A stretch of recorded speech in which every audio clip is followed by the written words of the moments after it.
Good evening. Good evening. Hello, hello to lovely book of faces. How are we all doing this evening? How are you? It's good to see you again. It's good to be here. Welcome to another Tuesday Teatime Live. I've got my headset plugged in, so I'm hoping that you can actually hear me all right. Um, maybe you can give me a thumbs up to let me know that you can you can hear me all right. If not, I can always take them off and resort back to the camera and the microphone on the computer. I've got my headset on because the seagulls outside are particularly loud at the moment, so you'll probably hear them if I just stream directly from the mic on the computer. But anyway, let's get this underway. So welcome to another Tuesday Teatime Live. For those of you who don't know me, I'm Adrian. It's great to have you here with us again this evening. Thank you so much for joining me. And welcome also if you're watching on the replay. No matter how you're watching, pop your questions in the chat box below and share your thoughts. And hopefully I'm going to be joined very soon by my lovely Jay. She should be here soon. And she'll be looking after the comments for us as well. So don't be shy. Don't be shy. Come and say hi. So we've moved to a new time slot as well. You'll note that we're at a slightly later time than usual. We usually start at 7:30, but Jay and I were talking about this, and we just felt that actually it would probably be better for everybody if we make the content a bit more accessible for people if we started at a slightly later time. So we've now moved Tuesday Teatime Lives to 8 o'clock. And here we are at 8 o'clock. So, if you also love and enjoy our content so much, you can't get enough of it, then remember you can share and like this video as well. Let's try and get this out to as many people as possible. We will eventually be getting our YouTube channel up and running. I promise. I know I say every week that if you're watching on YouTube, then to make sure that you hit the little subscribe button, the bell icon, to be notified of any content that we publish. We haven't got things set up yet fully on YouTube just yet, but I promise you it is to come for sure. So we will be posting our video content onto there as well. Hello, darling. So Jay's here with us on the chat. Great to see you. So you didn't see a notification come up to say the video had started. Interesting. Okay. So maybe we still have a few more glitches then, maybe. We'll see what happens. We'll see what happens. So let's get a few things let's get a few things covered, because we have got, oh my gosh, we have got so much lined up for you guys over the coming weeks and months. There is just so much. It's so much exciting stuff as well. So I just want to do a very quick skim through and just give you a little snippet and a little flavour of what's to come over the next few weeks and months. So starting from Tuesday the 16th of May, both Jay and I will be hosting our new monthly online workshop series, Energy and Motion. We can't wait. We're so excited about it. The workshop series will be helping you to release any negative emotional blockages using a combination of my 3-step modality with Jay's Ceph Reiki. And we'll be keeping the group size to a maximum of about 10 participants per month. So it's relatively small and intimate. And it will all be delivered across Zoom as well.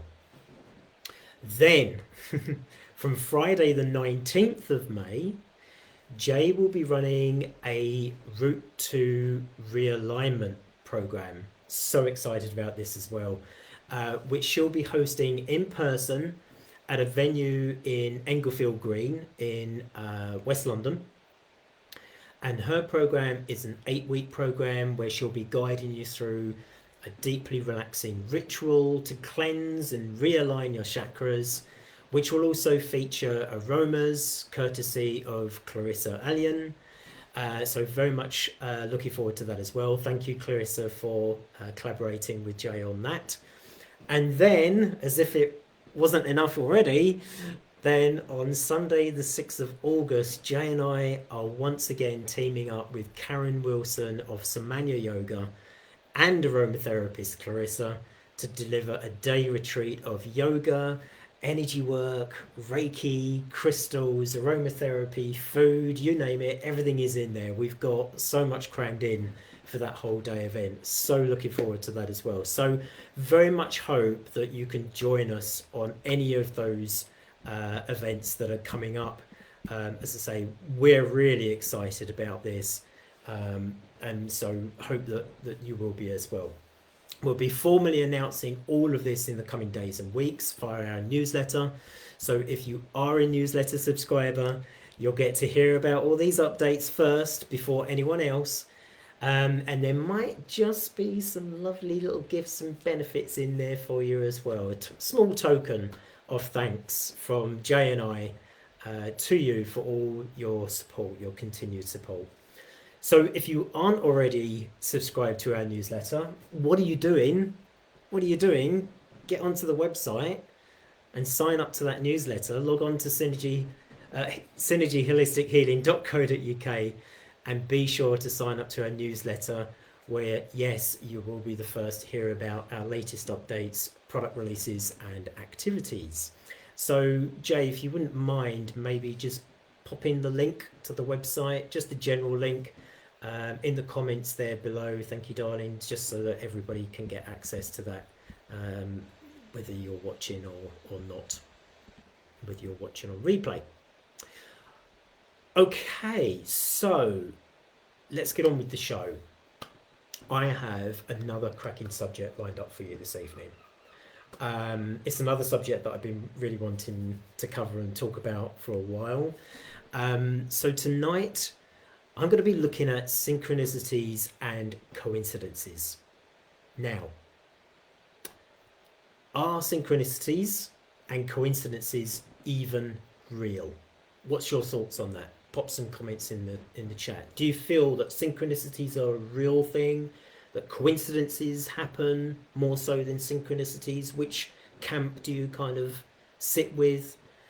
Do you feel that they hold hidden messages or signs for us at all? Could it be the universe trying to tell us something? And if so, then what could they possibly be telling us? What could it mean for us? What could it mean for you?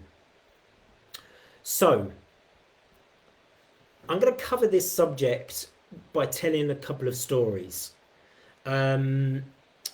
One of them is going to be from a scientific perspective, and another one is going to be, it's a personal story. It's not really my story to tell, but I know of this story, and I think that it fits perfectly with the theme and the subject.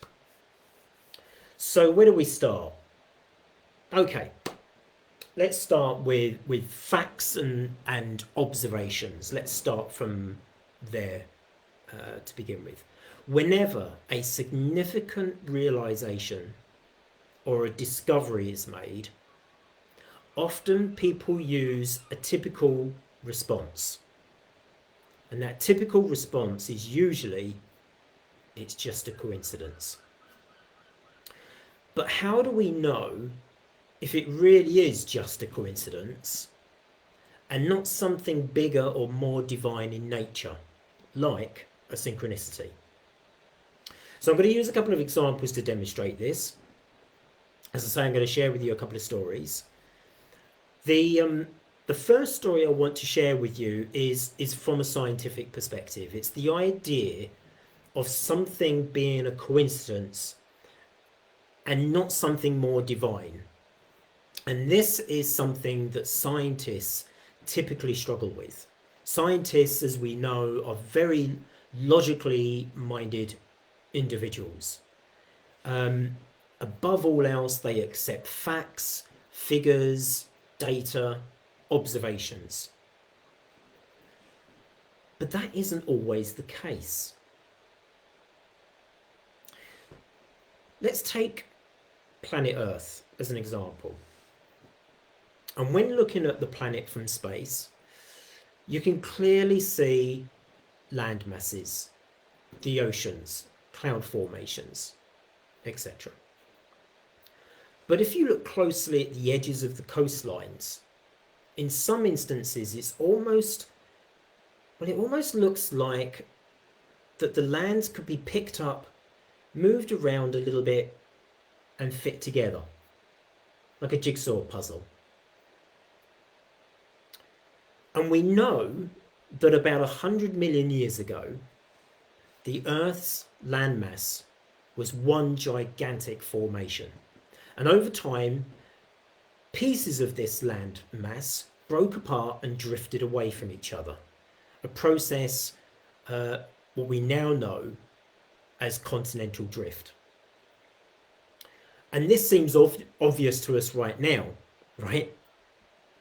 Well, there was once a time when this wasn't the case, that scientists chose not to accept this idea.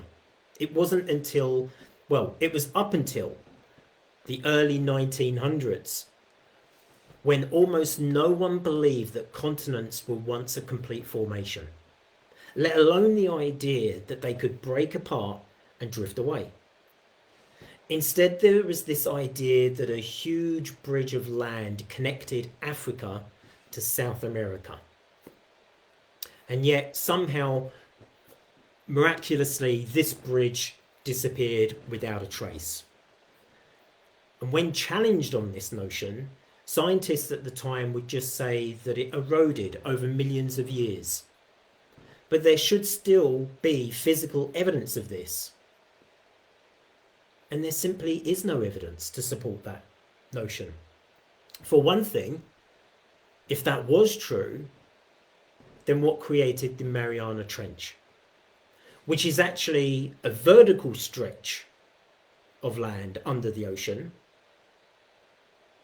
and not a horizontal one that would actually connect Africa to South America.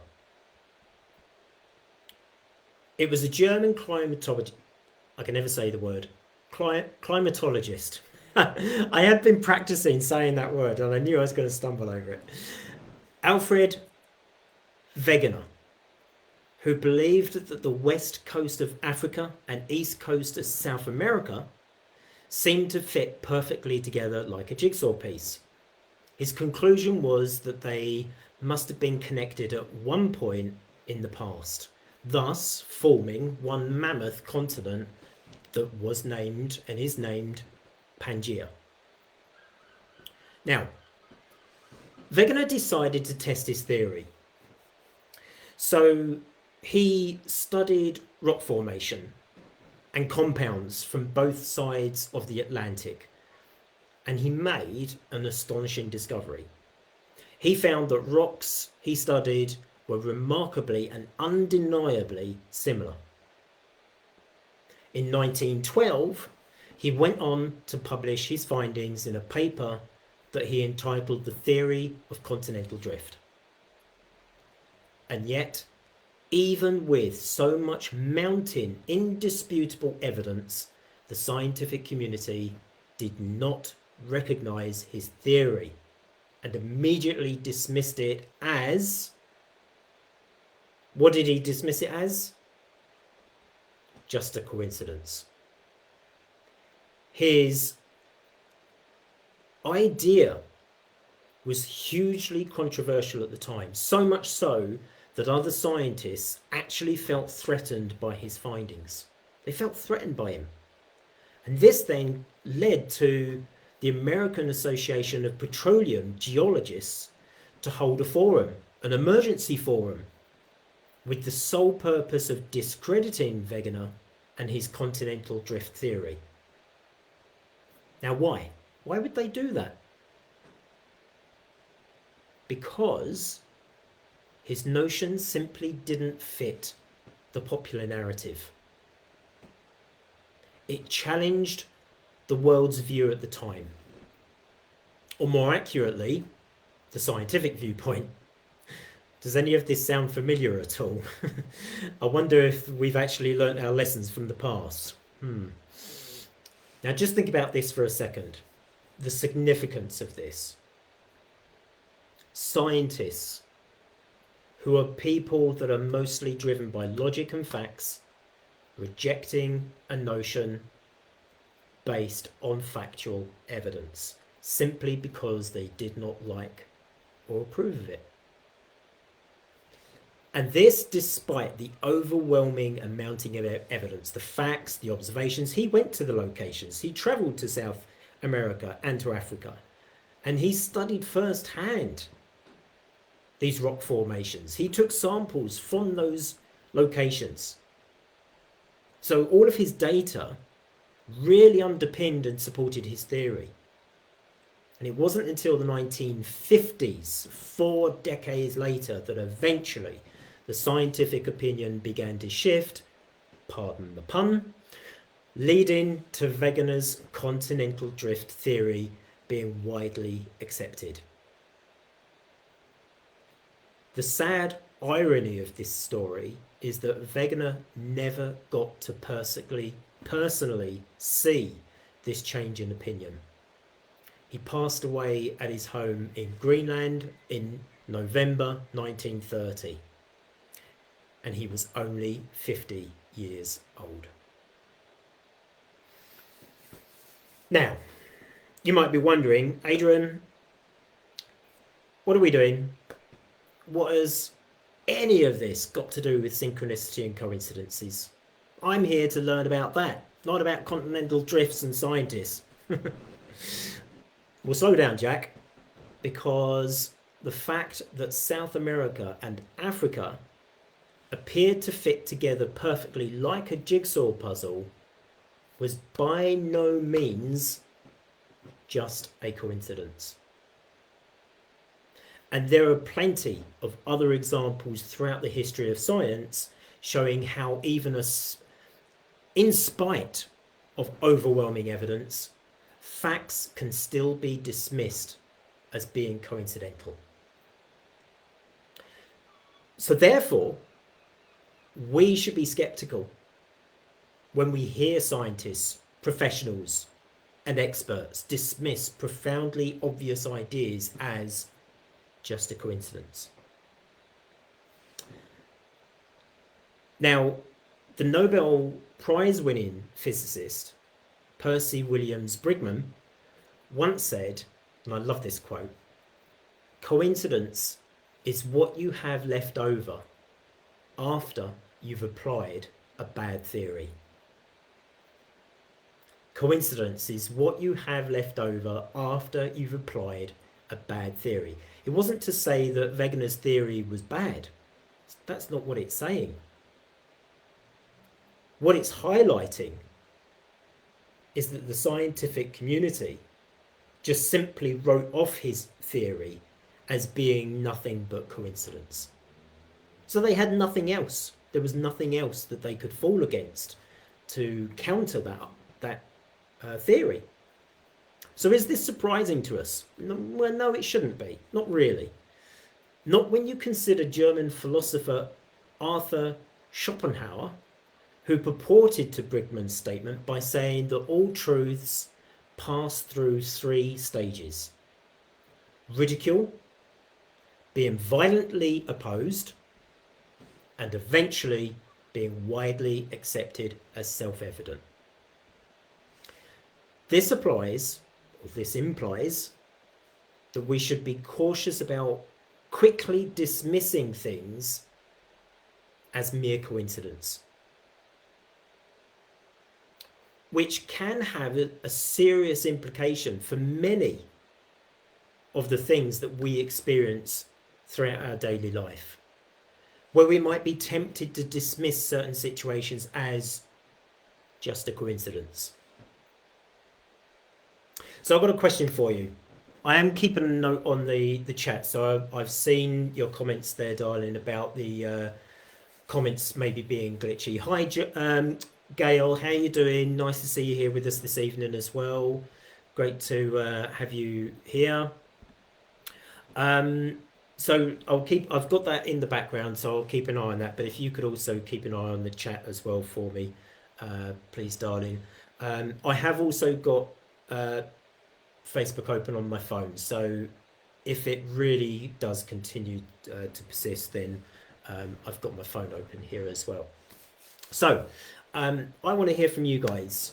Has there been any situation in your own life that you can think of where you've experienced something and instantly you've written off that it could be anything else other than a coincidence? That you've instantly reacted with, oh, that's just a coincidence, that is.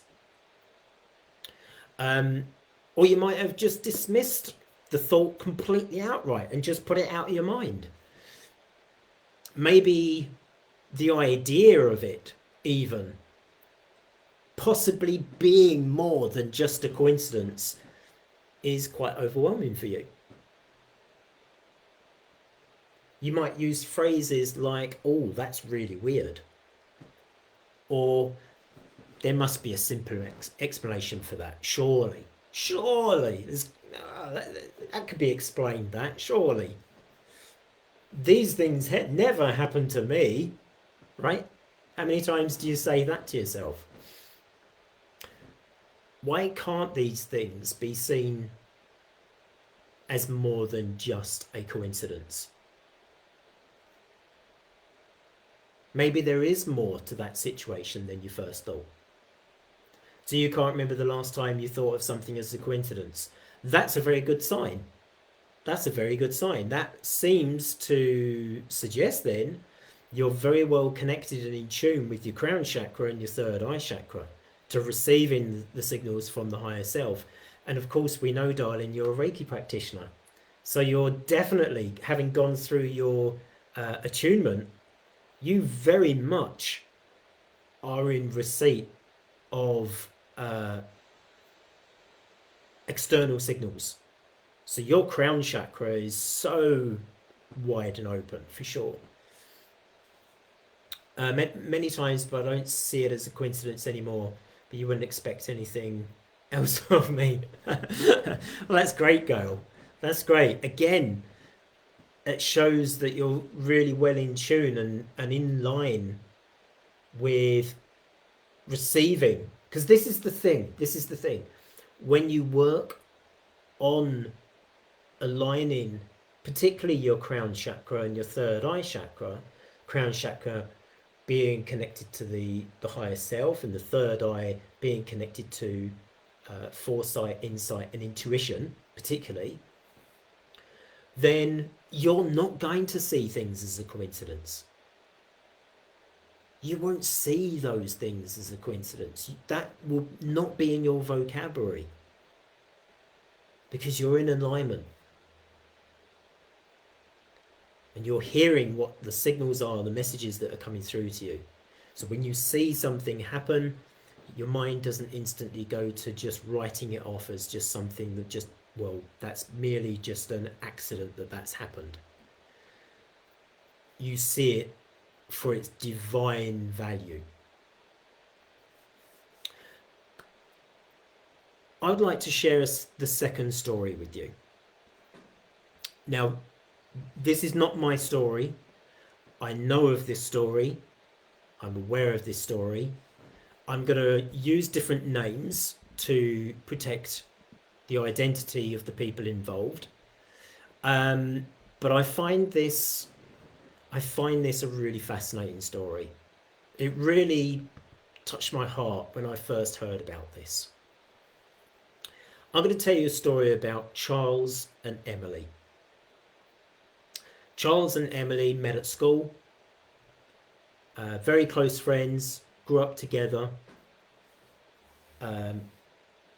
Secretly, Charles always liked Emily, but was too shy to say anything about it. He was never one to express his true feelings. He was quite a shy guy, very quiet, and yet highly intelligent, very intelligent chap. So I drove my car. I drove my car and miss a gear, which slows me only for a fast car coming other way. Something looking out for me. Oh right, so you very nearly you were nearly in an accident, but something else happened that averted it.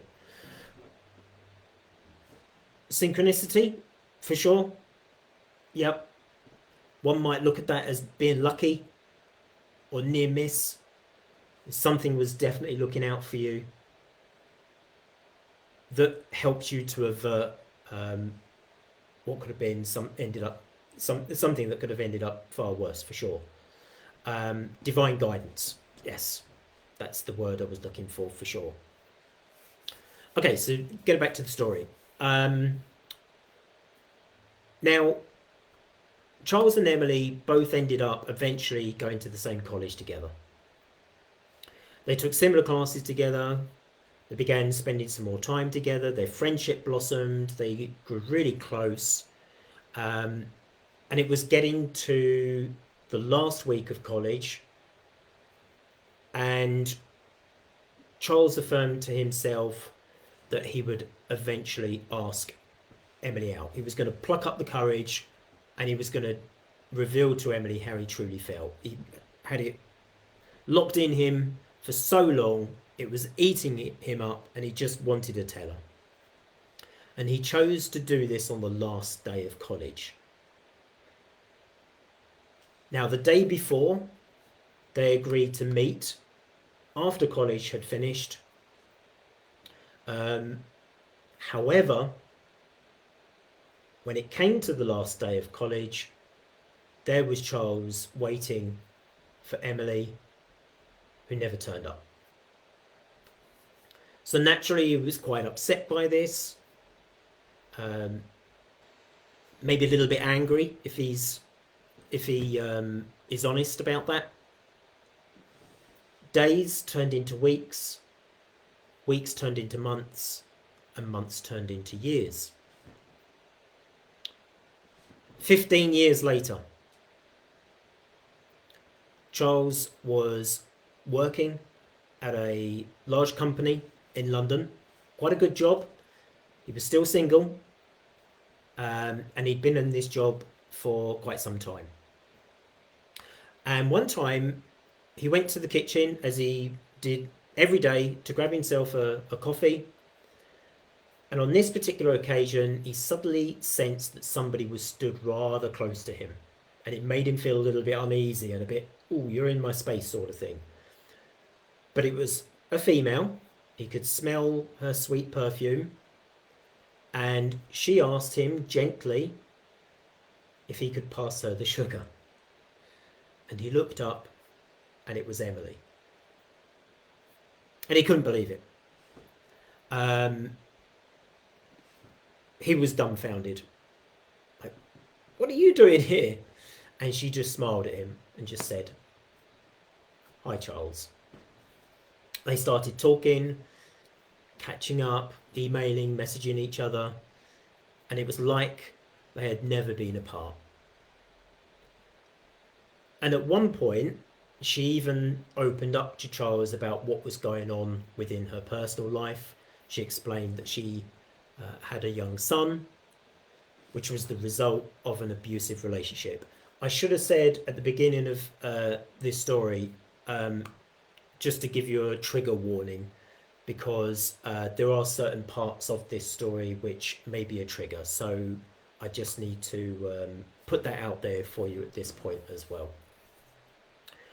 Now, feeling all the feels all over again, and that protectiveness in him coming through, Charles decided, this is history repeating itself, that he would ask Emily out. And she agreed, and they arranged to meet. However, there was some confusion about the arrangement. because Charles was never great at being clear with his communication. And when he asked her out for dinner, what he actually asked was, "Would you like to grab some dinner?"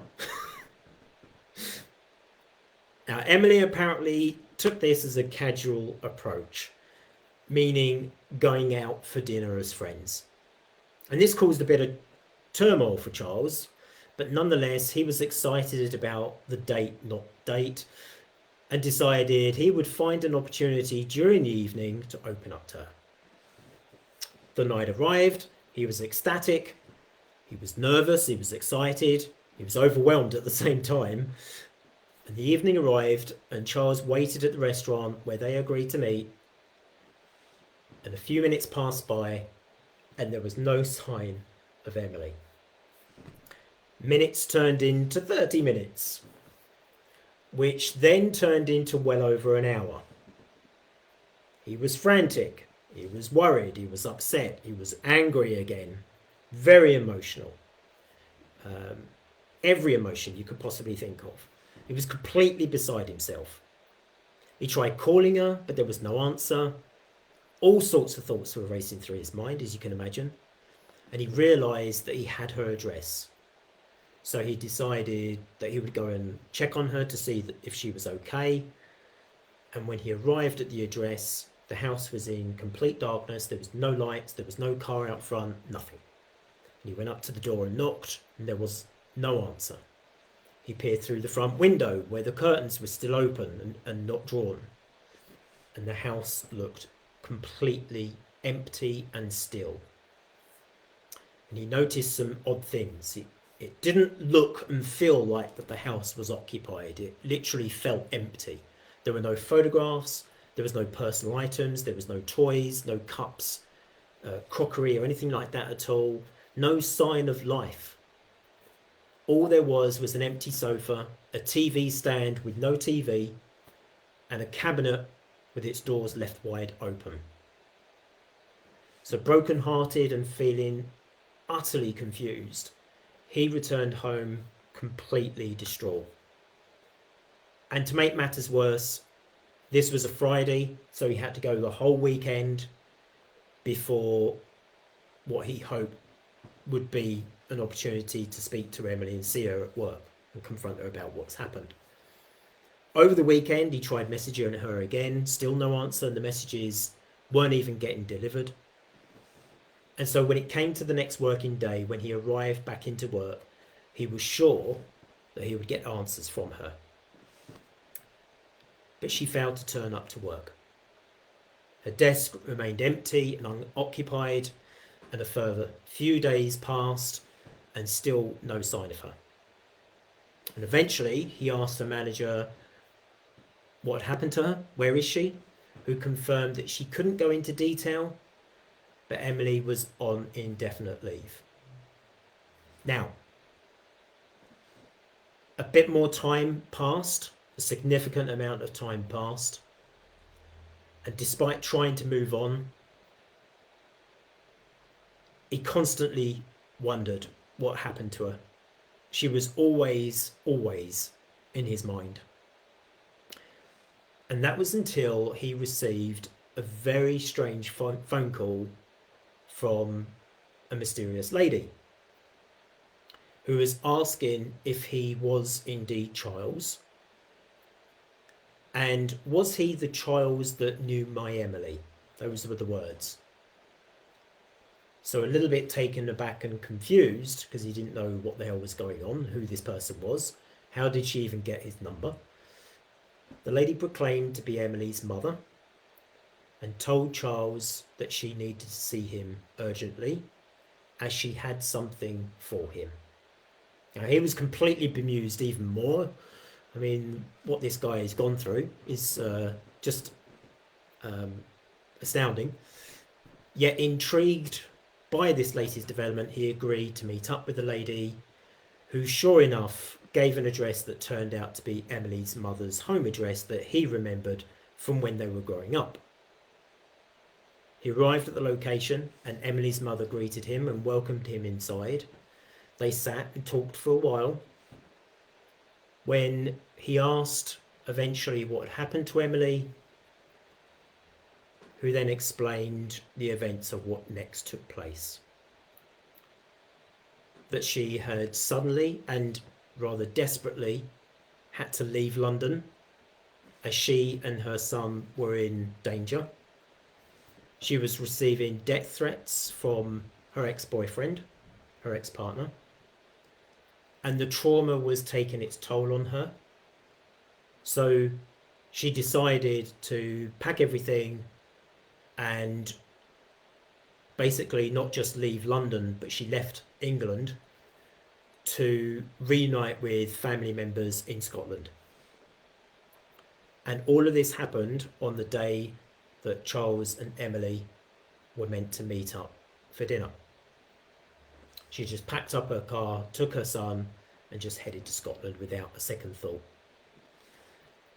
It was a couple of weeks prior that Emily returned back to London with her son to stay with her mother for a short while, possibly to get more personal belongings. There's a little bit of uncertainty about this, but it did turn out to be a bit of a ruse, because whilst staying with her mum, she decided that she was going to go out for a walk on her own, and she left her son with her mum, but she never returned.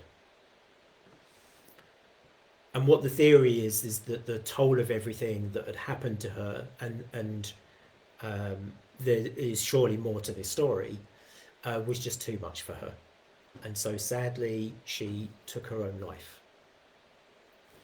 Now, Charles was overcome with emotion and anguish as he sat reminiscing over the opportunities he had to express how he felt and how, in his eyes, he could have helped save her. He carried a lot of guilt around with him, and I believe he still does.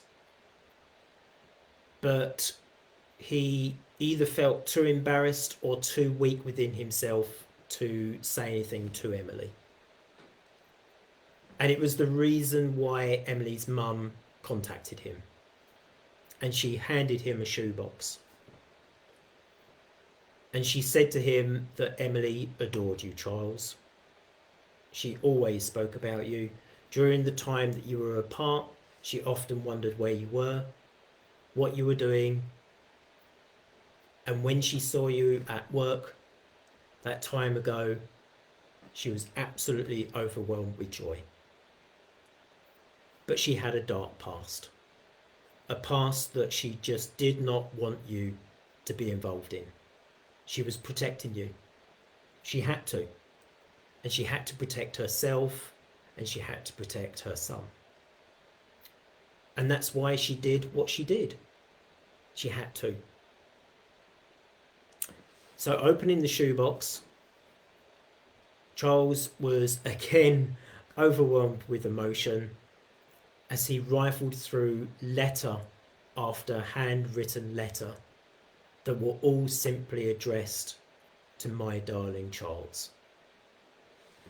It took him a while to read through the entire stack of letters, but in them she explained what happened from the college days and why she disappeared then, because remember, he was stood waiting for her again at college and she let him down.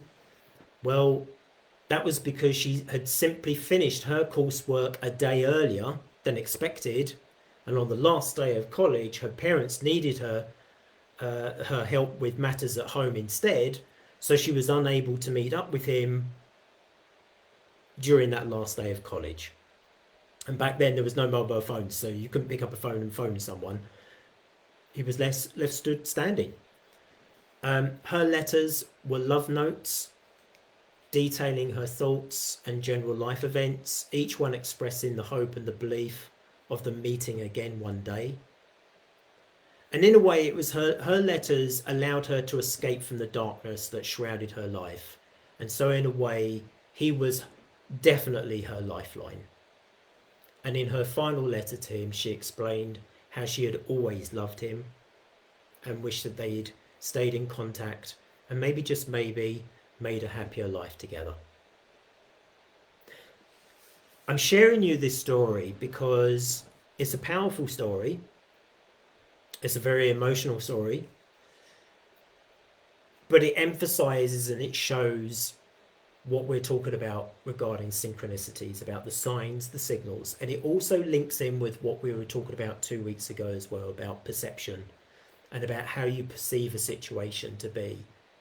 From Charles's perspective, he was completely let down time and time and time again, to the point that he was, beside himself. He was angry, he was bitter, he was just full of resentment. He loved her, he absolutely loved her, but she kept failing him in his eyes, from his perception.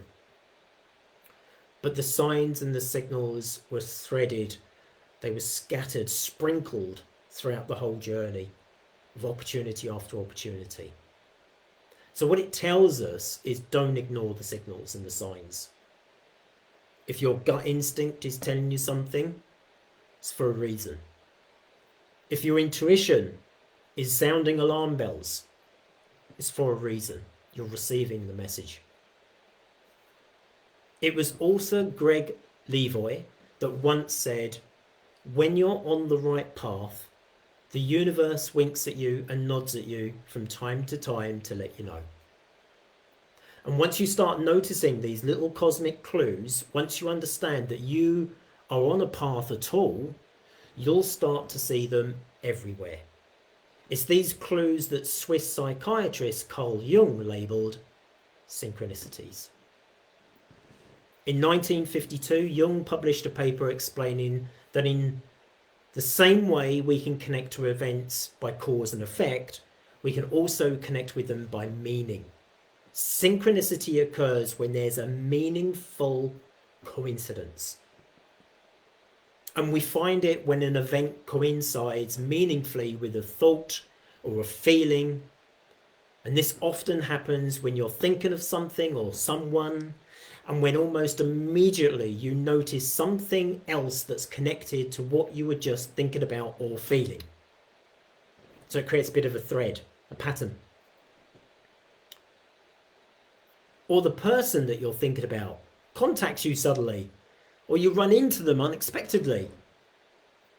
If you dream about someone one night and the next day you run into that same person, you should be asking yourself, why is this person coming into my life at this very moment?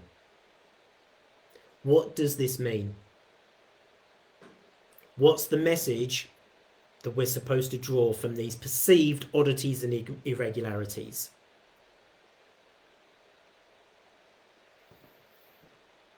But why does any of this happen in any case? Why does this happen? Well, Carl Jung believed that life isn't a series of random events. Instead, it's really an expression of a deeper order, something that he called unus mundus.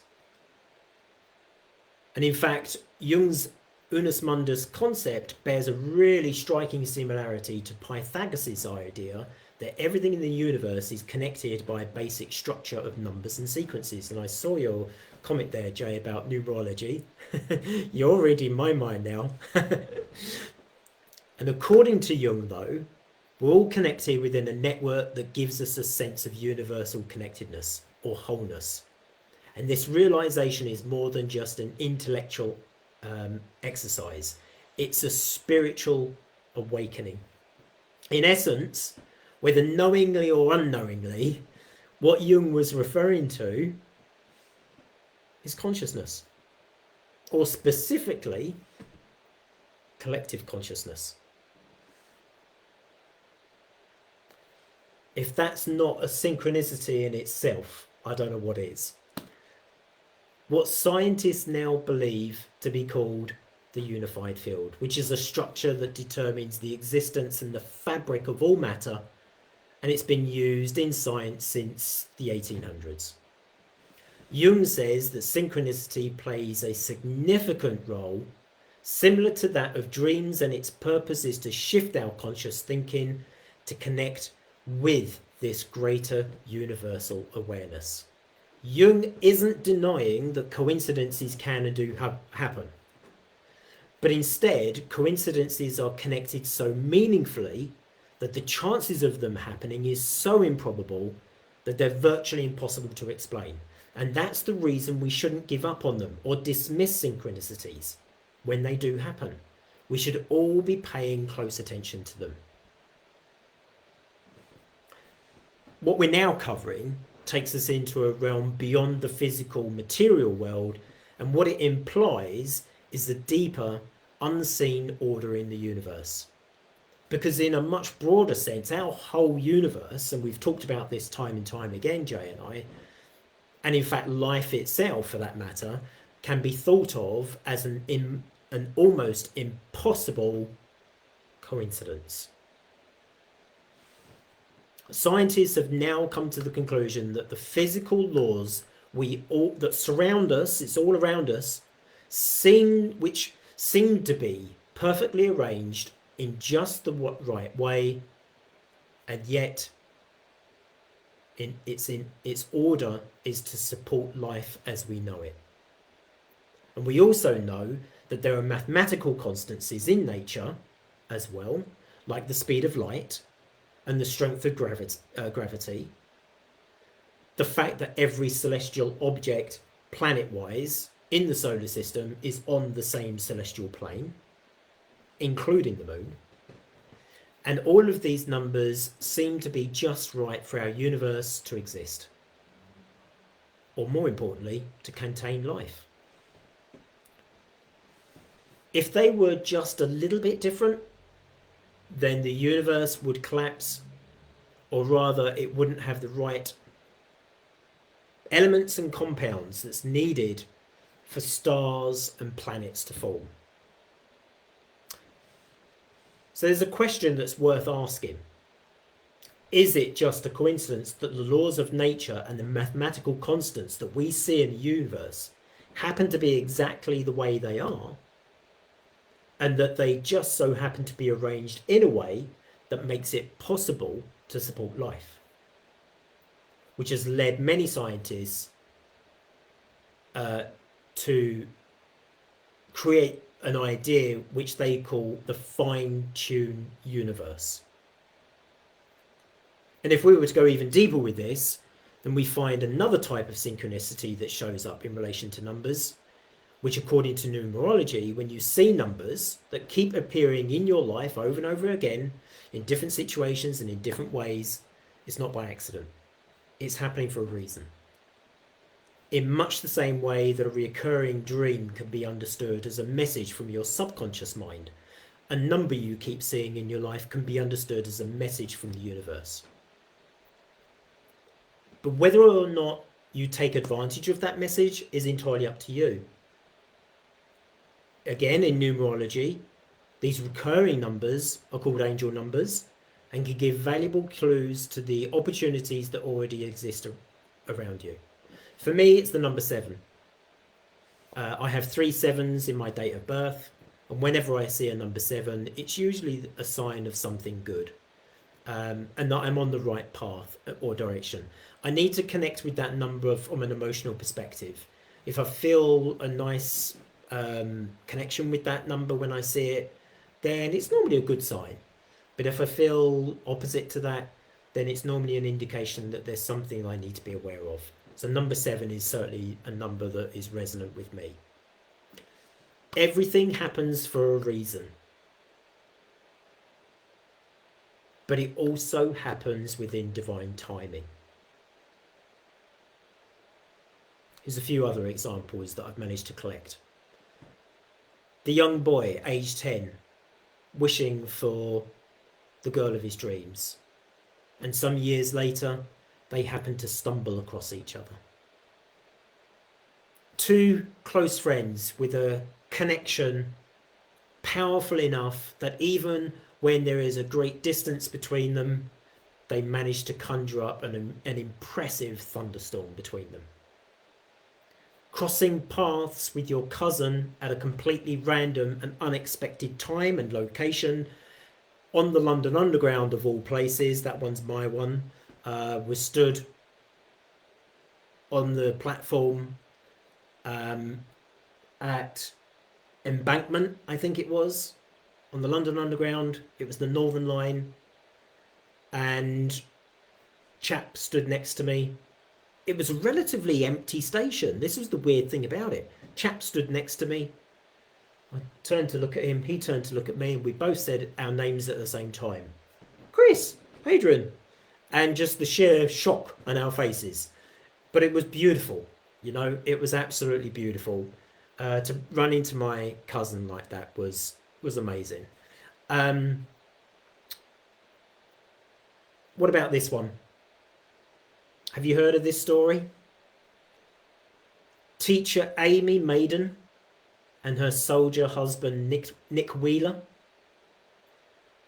who had no idea that their paths had crossed before until they saw the grainy 1994 photograph of them both on a beach holiday with their respective families, taken 11 years before they actually met. They were on the same beach at the same time with their families, and a photograph happened to be taken, I think it was of Nick, and there in the background was Amy and her family. I love that one. That one is a beautiful one. Signs and signals can be considered as a kind of cheat sheet for life, giving you the guidance on where to go, how to navigate, and what important decisions you can make. It's up to you to make those choices and distinctions, to decipher their deeper meaning. And sometimes that can be tricky, you know, because all we're getting is just the message. It's just down to us to try and decipher it. And sometimes you don't need to even put the effort in to try and decipher it, you know. Sometimes you've got to go with it emotionally, you know. Forget logic and connect with it from a heart-centered place. What I was saying a moment ago, what does your gut feeling tell you? Yeah. Oh, I missed one off of the list. Seeing a mini everywhere you go and counting and shouting mini whenever you see that, right, Jay?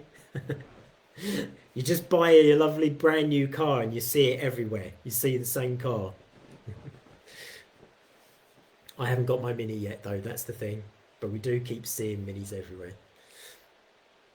Now, when you receive those signs and signals from the universe, it's important to note that it's at that very point that you should be asking yourself one crucial question. What lesson am I supposed to draw from this experience? So now, thinking back on your own experiences, what lessons could you have gained, or did you learn from those synchronous instances? How did that make a positive difference to you in your life? What changes did that then lead on to?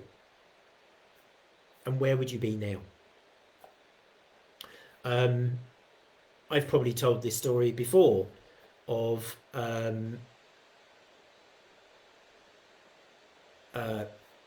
how I got to this house, essentially, the steps, the stages that I've gone through, certainly over the last 5-10 years or so, that's led me to be where I am now, you know. And life has taken shifts and changes in different directions. It's pulled and, you know, pulled me in different ways, but each time it was the universe pulling me into the direction of where I was meant to be going. And I wouldn't be here now if I hadn't have listened to those signs and signals, those messages. You're definitely not alone, and that's also a very crucial point. I find that synchronicities actually are reassuring. And when we say that we're not alone, that there's a higher self. There's a higher existence that's looking out for us, that's guiding us. And you can call it God, you can call it heaven, you can call it the universe. that is definitely there, and it is definitely shaping and guiding us. I mentioned intuition a moment ago. This also plays an important role in this story as well. Let me just say this. Everyone is intuitive. Everyone. All of you. It could be argued that at varying different levels, for sure. That has to be said. But we all have a deep connection with the universe, whether it's realized or not. And the universe is constantly sending us signs and signals, a sort of signposting, gently directing and guiding you.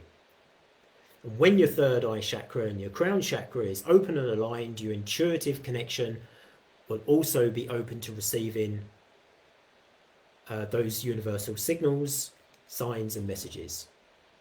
And sometimes this intuition can come to you via foresight, visions, dreams, messages, and of course it can come to you through numbers as well. So the next time that you're faced with an unexpected occurrence that seems too good to be true or unnatural, try not to be so quick to dismiss this as just another coincidence. Instead, pause for a moment, connect with the self, maybe get some grounding in. Use a grounding crystal for sure. Link to the shop, Jay. Link to the shop. Use your intuition if you need that as well. And ask yourself, what am I being told here? What do I need to take from this situation? What do I stand to gain or achieve from this? What can I learn from this moment? Where could this be possibly taking me? And ultimately, why is it important? And maybe then you'll start to see life differently and be more open to the signs and signals from the universe. Perfect. Thank you, darling. So if you've liked our discussion this evening, be sure to like the video and share this across your networks. Be sure to also sign up to follow us on our Facebook page, Synergy and Flow. And if, like I said at the top of the session this evening, if you haven't done so already, then visit our website, synergyholistichealing.co.uk, and be sure to sign up to our newsletter. The fact that you are here now, the fact that you are watching now, is by no means a coincidence. You're here and you're receiving this signal for a reason. So, how are we doing for time? We're just close to the hour. Yes, we've got a new Facebook group coming soon. This will be a closed group, and it will be by invite only. It's exclusive, where again you'll receive latest updates, announcements, information from us. You'll get to hear about our workshops that are up and coming in our groups.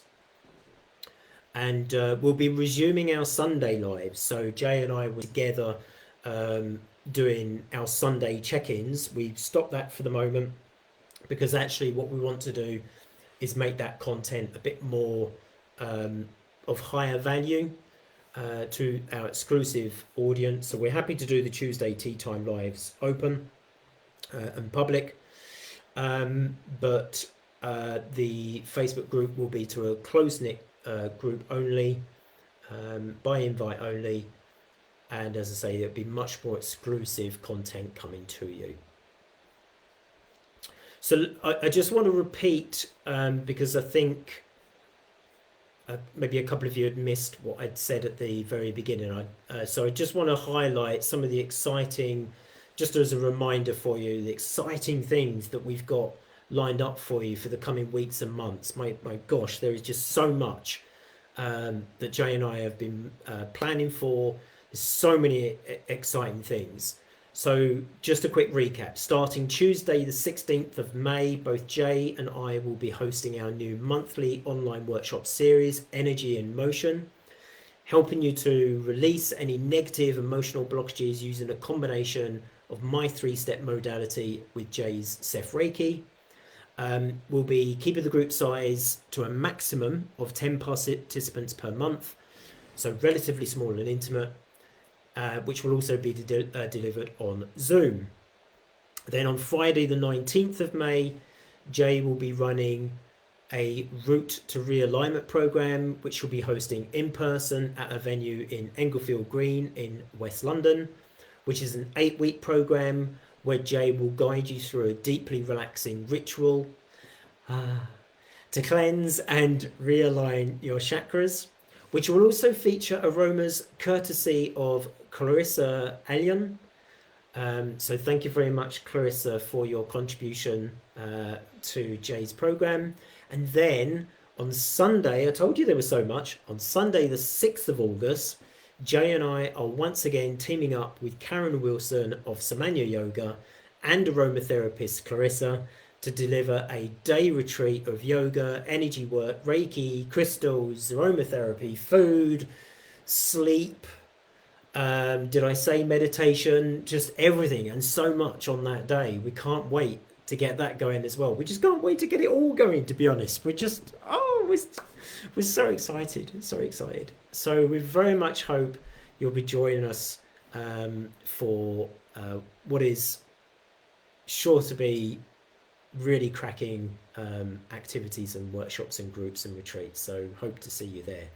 I'm going to end off. I was going to do a 3 steps, but I have overrun slightly, and I don't want to keep overrunning every week. So I want to keep it to time. I just want to say thank you guys for being here with us. Really appreciate it. It's great to see you again, Gail.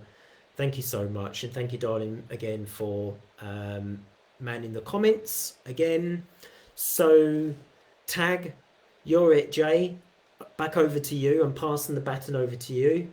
So next week it's Jay's turn for Tuesday Teatime Live with. So we hope that you'll be joining her at 8 o'clock next week. Why do you worry about time? I don't worry about time. I don't worry about time. We just want to be conscious that things don't overrun. You know, everybody has busy lives and things like that. And I mean, I don't mind if you want me to do a 3 step scale. I can do a 3 steps. It's not a problem. Listen, we're here to serve you at the end of the day, and everybody else that's watching. Yes, okay, I do like my sleep. It's true. We like our sleep. Yes, very true. If you want me to do, put your hand up. Put your hand up if you want me to do a 3 steps. Because if you want me to do a 3 steps, then I'll do a 3 steps. Raise your hand if you do. And I won't be insulted if you don't.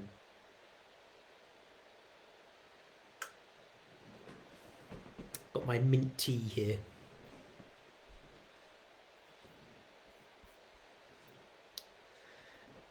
Yeah. I think it is past bedtime, to be honest. I'm not insulted by that at all. I think it's a good time to wrap up. I think it's a good time to bring the subject to an end. So how have you found the subject? Maybe quickly, if you want, just pop in the comments there. How have you found the subject? Has this resonated with you? I love that word, resonate. Do you find it interesting? What do you think of the stories as well? Really powerful stories today. Really wanted to share them. So hopefully that's resonated with you. Hopefully it's made sense as well. But yeah, anyway, Listen, it's great to see you again. Great to have you here with us again. Look forward to Jay's tea time next week. Um, you nearly cried. You know me, Mr. Emotional, right? Hearing that story, I bawled my eyes out. Really did bawl my eyes out. So I had to make sure I pulled myself together this evening when telling it. So, yeah, anyway, take care, guys. Thank you so much for watching. It's great to see you again. Look after yourselves. Have a lovely sleep. Dream loads. Look out for the numbers. All right. Look out for the signs and the signals. And we'll see you again here next week for our next Tuesday Tea Time with. Thanks a lot, guys. Namaste. Take care.